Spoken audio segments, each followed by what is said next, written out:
राधे कृष्ण। हरण पर्व। द्वारका में अर्जुन और सुभद्रा का विवाह। अर्जुन के इंद्रप्रस्थ पहुंचने पर श्री कृष्ण आदि का दहेज लेकर वहां जाना। द्रौपदी के पुत्र एवं अभिमन्यु के जन्म, संस्कार और शिक्षा। वैशंपायन जी कहते हैं, जन्मेजय, उस समय सभी वृष्णिवंशियों ने अपने अपने पराक्रम के अनुसार अर्जुन से बदला लेने की बार बार बात दोहराई। तब भगवान वासुदेव यह धर्म और अर्थ से युक्त वचन बोले। निद्रा विजयी अर्जुन ने इस कुल का अपमान नहीं किया है, पितु ऐसा करके उन्होंने इस कुल के प्रति अधिक सम्मान का भाव ही प्रकट किया है, इसमें संशय नहीं है। पांडु पुत्र अर्जुन यह जानते हैं कि सात्वत वंश के लोग सदा से ही धन के लोभी नहीं हैं, अतः धन देकर कन्या नहीं ली जा सकती। साथ ही पांडु पुत्र अर्जुन को यह भी मालूम है कि स्वयंवर में कन्या के मिल जाने का पूर्ण निश्चय नहीं रहता, अतः वह भी आग्राह्य नहीं है। भला कौन ऐसा वीर पुरुष होगा जो पशु की तरह पराक्रम शून्य होकर कन्यादान की प्रतीक्षा में बैठा रहेगा, एवं इस पृथ्वी पर कौन ऐसा अधम पुरुष होगा जो धन देकर अपनी संतान को बेचेगा। मेरा विश्वास है कुंती कुमार ने इन सभी दोषों की ओर दृष्टिपात किया है, इसलिए उन्होंने क्षत्रिय धर्म के अनुसार बलपूर्वक कन्या का अपहरण किया है। मेरी समझ में यह संबंध बहुत उचित है। सुभद्रा यशस्विनी है और ये कुंती पुत्र अर्जुन भी ऐसे यशस्वी हैं, अतः इन्होंने सुभद्रा का बलपूर्वक हरण किया है। महाराज भरत तथा महायशस्वी शांतनु के कुल में जिनका जन्म हुआ है, जो कुंती भोज कुमारी कुंती के पुत्र हैं, ऐसे वीरवर अर्जुन को कौन अपना संबंधी बनाना नहीं चाहेगा। आर्य, इंद्रलोक एवं रुद्रलोक सहित संपूर्ण लोक में भग देवता के नेत्रों का नाश करने वाले विकराल नेत्रों वाले भगवान रुद्र को छोड़कर दूसरे किसी को मैं ऐसा नहीं देखता जो संग्राम में बलपूर्वक बात को परास्त कर सके। इस समय अर्जुन के पास मेरा सुप्रसिद्ध रथ है, मेरे ही अद्भुत घोड़े हैं और स्वयं अर्जुन शीघ्रतापूर्वक अस्त्र शस्त्र चलाने वाले योद्धा हैं। ऐसी दशा में अर्जुन की समानता कौन कर सकता है। आप लोग प्रसन्नता के साथ दौड़े जाइए और बड़ी सांत्वना से धनंजय को लौटा लाइए, मेरी तो यही परम सम्मति है। यदि अर्जुन आप लोगों को बलपूर्वक हराकर अपने नगर में चले गए, तब तो आप लोगों का सारा यश तत्काल ही नष्ट हो जाएगा और सांत्वना पूर्वक उन्हें ले आने में अपनी पराजय नहीं है। जन्मेजय, वासुदेव का यह वचन सुनकर यादवों ने वैसा ही किया। शक्तिशाली अर्जुन द्वारका में लौट आए। वहाँ उन्होंने सुभद्रा से विवाह किया और 1 साल से कुछ अधिक दिन वे वहाँ ही रहे। द्वारका में इच्छानुसार विहार करके वृष्णिवंशियों द्वारा पूजित होकर अर्जुन वहाँ से पुष्कर तीर्थ में चले गए और वनवास का शेष समय वहीं व्यतीत किया। 12वां वर्ष पूरे हो जाने पर वे खांडवप्रस्थ में आए। उन्होंने धौम्य जी के पास जाकर उनको तथा माता कुंती को प्रणाम किया। इसके बाद राजा युधिष्ठिर और भीम के चरण छुए। उसके बाद नकुल और सहदेव ने आकर अर्जुन को प्रणाम किया। अर्जुन ने भी हर्ष में भरकर उन दोनों को हृदय से लगा लिया। उनसे मिलकर बड़ी प्रसन्नता का अनुभव किया। फिर वहाँ राजा से मिलकर नियम पूर्वक एकाग्रचित्त होकर उन्होंने ब्राह्मण आदि का पूजन किया। तत्पश्चात वे द्रौपदी के समीप गए। द्रौपदी ने प्रणय को उपवश कुरु नंदन अर्जुन से कहा, कुंती कुमार यहाँ क्यों आए हैं, वहीं जाओ जहाँ वह सात्वत वंश की कन्या सुभद्रा है।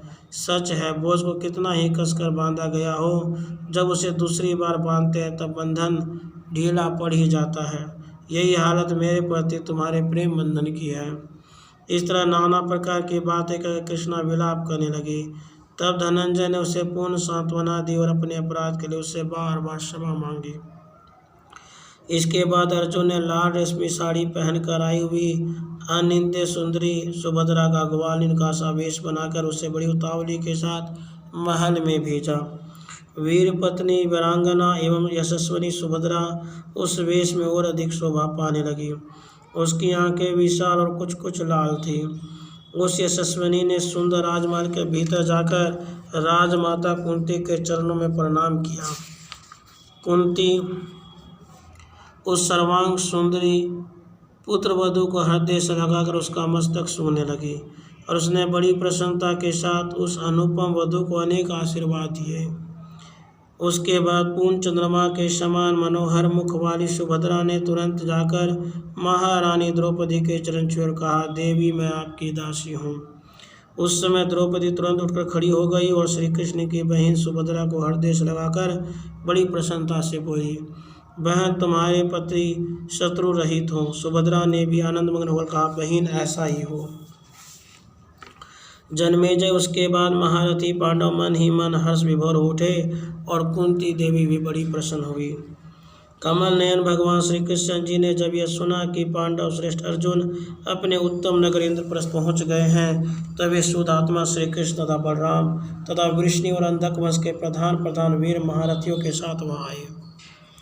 शत्रुओं का संताप देने वाले श्री कृष्ण जी भाइयों, पुत्रों और बहुतेरे योद्धाओं के साथ घिरे हुए तथा विशाल सेना से सुरक्षित होकर इंद्रप्रस्थ में पधारे। उस समय वहाँ वृष्णि वीरों के सेनापति शत्रुदमन, महायशस्वी और परम बुद्धिमान दानपति अक्रूर जी भी आए थे। इनके सिवा महातेजस्वी अनाथ दृष्टि तथा साक्षात बृहस्पति के शिष्य परम बुद्धिमान महामनस्वी एवं परम यशस्वी उद्धव भी आए थे। सत्यक, सात्यकी, सातवत वंशी कृतवर्मा, प्रद्युम्न, साम, निषठ, शंकु, पराक्रमी, चारुदेशने, झिल्ली, विप्रथु, महाबाहु, शारण तथा विद्वानों में श्रेष्ठ गद, ये तथा और दूसरे बहुत से वृष्णि, भोज और अंधक वंश के लोग दहेज की बहुत सी सामग्री लेकर खांडवप्रस्थ में आए थे। महाराज युधिष्ठिर ने भगवान श्री कृष्ण का आगमन सुनकर उन्हें आदरपूर्वक लिवा लाने के लिए नकुल और सहदेव को भेजा। उन दोनों के द्वारा स्वागत पूर्वक लाए हुए विष्णुवंशियों के उस परम समृद्धिशाली समुदाय ने खांडवप्रस्थ में प्रवेश किया। उस समय ध्वजा पताकाओं से सजाया हुआ वह नगर सुशोभित हो रहा था। नगर की सड़कें झाड़ बुहार कर साफ की गई थी। उनके ऊपर जल का छिड़काव किया गया था। स्थान स्थान पर फूलों के गजरों से नगर से सजावट की गई थी। शीतल, चंदन, रस तथा अन्य पवित्र सुगंधित पदार्थों की सुवास सब और छा रही थी। जगह जगह जलते हुए गुरु की सुगंध फैल रही थी। सारा नगर हष्टपुष्ट मनुष्यों से भरा था। कितने ही व्यापारी उसकी शोभा बढ़ा रहे थे। महाबाहु पुरुषोत्तम श्री कृष्ण जी ने बलराम जी तथा वृष्णि, अंधक एवं भोजवंशी वीरों के साथ नगर में प्रवेश किया। पूर्ववासी मनुष्यों तथा सहस्र ब्राह्मणों द्वारा सम्मानित तो उन्होंने राजभवन के भीतर प्रवेश किया। वह घर इंद्र भवन की शोभा को भी तिरस्कृत कर रहा था। युधिष्ठिर जी बलराम जी के साथ विधि पूर्वक मिले और श्री कृष्ण जी का मस्तक सूंघकर उन्होंने दोनों भुजाओं में कस लिया। भगवान श्री कृष्ण जी ने प्रसन्न होकर वेद भाव से युधिष्ठिर जी का सम्मान किया। न शेष भीमसेन का भी उन्होंने विधिवत पूजन किया। कुंती नंदन युधिष्ठिर ने वृष्णि और अंधक वंश के श्रेष्ठ पुरुषों का विधि पूर्वक यथा योग्य स्वागत सत्कार किया। कुछ लोगों का उन्होंने गुरु की भांति पूजन किया। कितनों को समव्यस्त मित्रों की भांति गले से लगाया। कुछ लोगों से प्रेम पूर्वक वार्तालाप किया और कुछ लोगों ने उन्हीं को प्रणाम किया।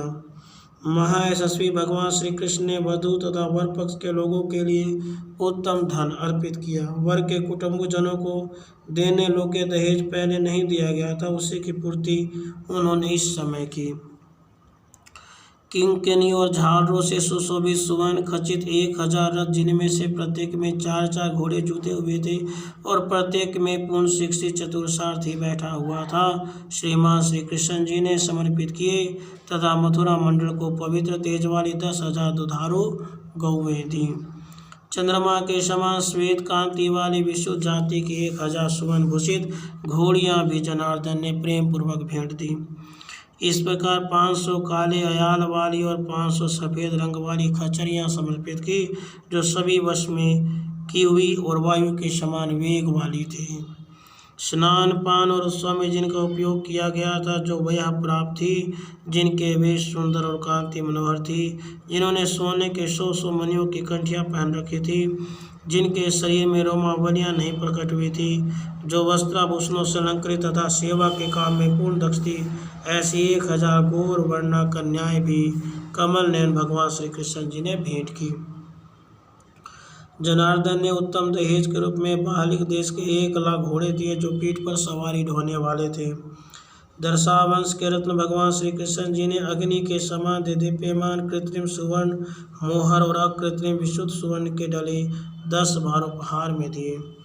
जिन्हें साहस का काम प्रिय और जो हाथ में हल धारण करते हैं, उन बलराम ने प्रसन्न होकर इस नूतन संबंध का आदर करते हुए अर्जुन को पानी ग्रहण के दहेज के रूप में 1000 मत वाले हाथी भेंट किए, जो 3 अंगों से मत की धारा बहाने वाले थे।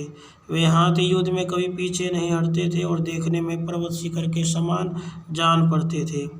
उनके मस्तकों पे सुंदर वेश रचना की गई थी। उन सबके पार्श्व भाग में मजबूत घंटे लटक रहे थे, गले में सोने के हार शोभा दे रहे थे। वे सभी हाथी बड़े सुंदर लगते थे और उन सबके साथ महावत थे। जैसे नदियों के जल का महान प्रवाह समुद्र में मिलता है, उसी प्रकार वह महान धन और रत्नों का भारी प्रवाह, जिसमें वस्त्र और कंबल फेन के समान जान पड़ते थे। बड़े बड़े हाथी महान ग्राहों का भ्रम उत्पन्न करते थे और जहाँ ध्वजा पताकाएं सेवार का काम कर रही थी, पांडव रूपी महासागर में जा मिला। यद्यपि पांडव समुद्र पहले से ही परिपूर्ण था, फिर भी इस महान धन प्रवाह ने उसे और भी पूर्णतर बना दिया। यही कारण था कि वह पांडव महासागर शत्रुओं के लिए शोकदायक प्रतीत होने लगा। धर्मराज युधिष्ठिर ने वह सारा धन ग्रहण किया और वृष्णि तथा अंधक वंश के उन सभी महारथियों का भली भांति आदर सत्कार किया। जैसे पुण्यात्मा मनुष्य देवलोक में सुख भोगते हैं, उसी प्रकार कुरु, वृष्णि और अंधक वंश के वह श्रेष्ठ महात्मा पुरुष एकत्र होकर इच्छानुसार विहार करने लगे। वे कौरव और वृष्णि वंश के बीच जहाँ तहाँ वीणा के उत्तम ध्वनि के साथ गाते बजाते और संगीत का आनंद लेते हुए यथावसर अपने अपने रुचि के अनुसार विहार करने लगे। इस प्रकार वे उत्तम पराक्रमी यदुवंशी बहुत दिनों तक इंद्रप्रस्थ में विहार करते हुए कौरवों से सम्मानित और फिर द्वारका चले गए। वृष्णि और अंधक वंश के महारथी गुरु प्रवर पांडवों के दिए हुए उज्ज्वल रत्नों की भेंट ले बलराम जी को आगे करके चले गए। जन्मेजय परंतु भगवान वासुदेव महात्मा अर्जुन के साथ रमणीय इंद्रप्रस्थ में ही ठहर गए। महायशस्वी श्री कृष्ण अर्जुन के साथ शिकार खेलते और जंगली वराहोता हिंसक पशुओं का वध करते हुए यमुना जी के तट पर विचरते थे। इस प्रकार वे किरीटधारी अर्जुन के साथ विहार करते थे। कुछ काल के पश्चात श्री कृष्ण की प्यारी बहन सुभद्रा ने यशस्वी सौभद्र को जन्म दिया, ठीक वैसे ही जैसे सची ने जयंत को उत्पन्न किया था। सुभद्रा ने वीरवर नरश्रेष्ठ अभिमन्यु को उत्पन्न किया, जिसकी बड़ी बड़ी बाहें, विशाल वक्षस्थल और बैलों के समान विशाल नेत्र थे। वह शत्रुओं का दमन करने वाला था। वह भी निर्भय एवं मन्युमान क्रुद्ध होकर लड़ने वाला था, इसलिए पुरुषोत्तम अर्जुन कुमार को अभिमन्यु कहते हैं।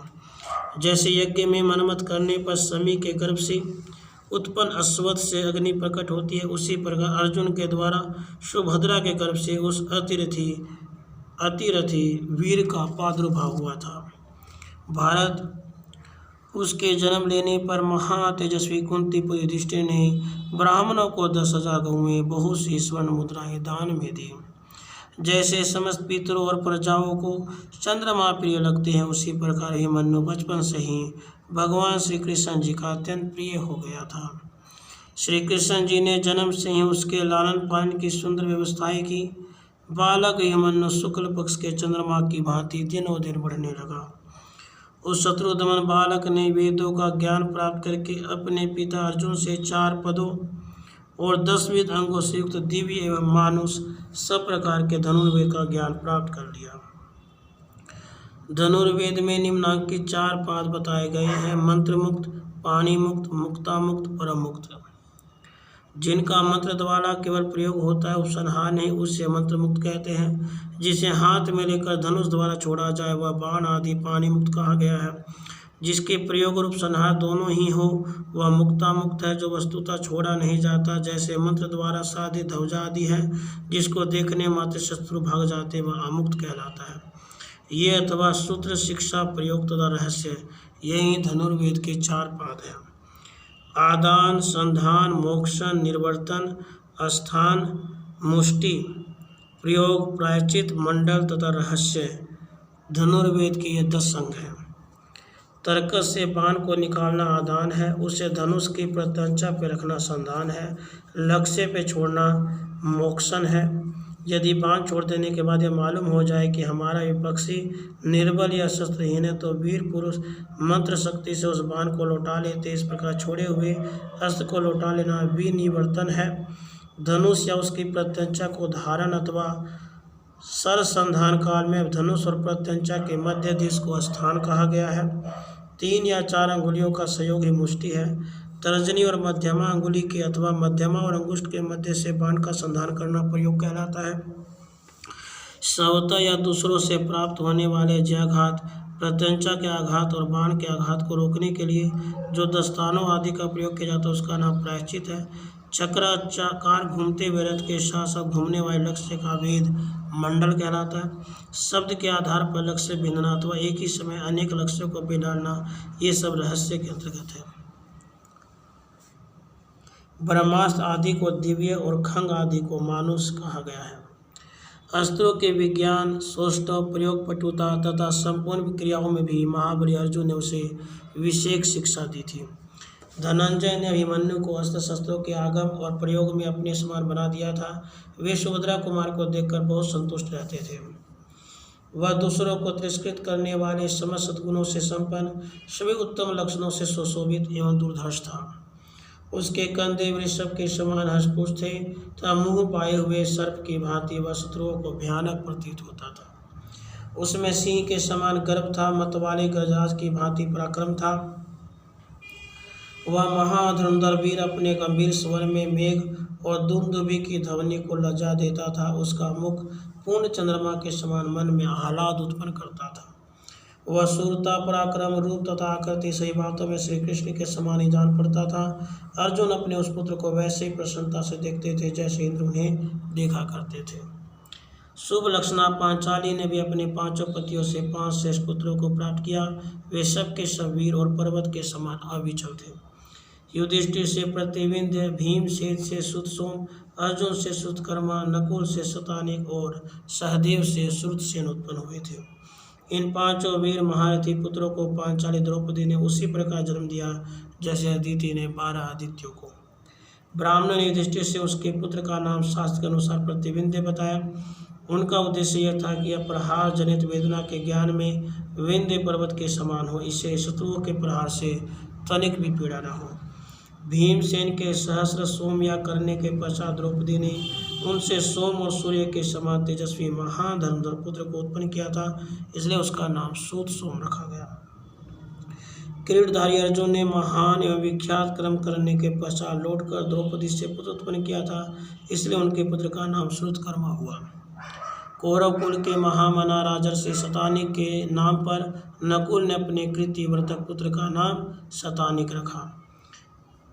उसके बाद कृष्णा ने सहदेव से अग्नि देवता संबंधी कृतिका क्षेत्र में एक पुत्र उत्पन्न किया, इसलिए उसका नाम श्रुतसेन रखा गया। श्रुतसेन अग्नि का ही नाम अंतर है। राजेंद्र, ये यशस्वी द्रौपदी कुमार 1-1 वर्ष के अंतर से उत्पन्न हुए थे और एक दूसरे का हित चाहने वाले थे।